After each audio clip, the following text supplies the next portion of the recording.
Şununla biz korkmay turup, dünya kurultayı bütün işlerini tang çekivatimiz. Bizim Tunus'un tutumuz çünkü bizim halk sayılgan.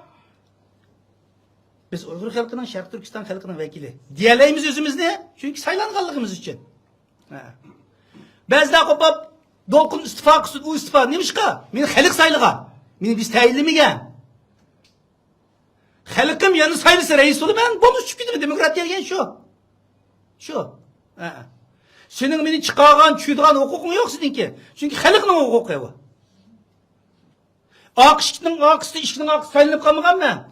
Bütün dünyaya YouTube bilen uç kaşkare saylam kıp durup, mana şuna saylamını kıp durup, vekillerini saylap, vekiller kupup, praktik verip durup, nemiş kıldıqanlık programımızı oturup etip durup, adını halk saylıgan. Şununla ulada saylangan rehberler bilen, saylangan insanlar bilen, onda akışıklı kıp kalgan, teyillengen insanların farkını bildiğin kalı yok. Kalı yok ulada. Unçilik idrak mı yok? Avrupa'da 50 yıl yaşayan bile. İsmini ben demokrat diyemem diyen bilen, ula o nesin düşenmeydi ula. Şunun için biz özümüz işengen boğallığımız için, biz hemimizi halkımıza yapıyoruz. Demokrat dedi şu o. Bir hükümet hatalık kılan bolsa, severlik kılan bolsa, bir rehber hatalık kılan bolsa, halkın aldığı vardı. Halk belgileydi o.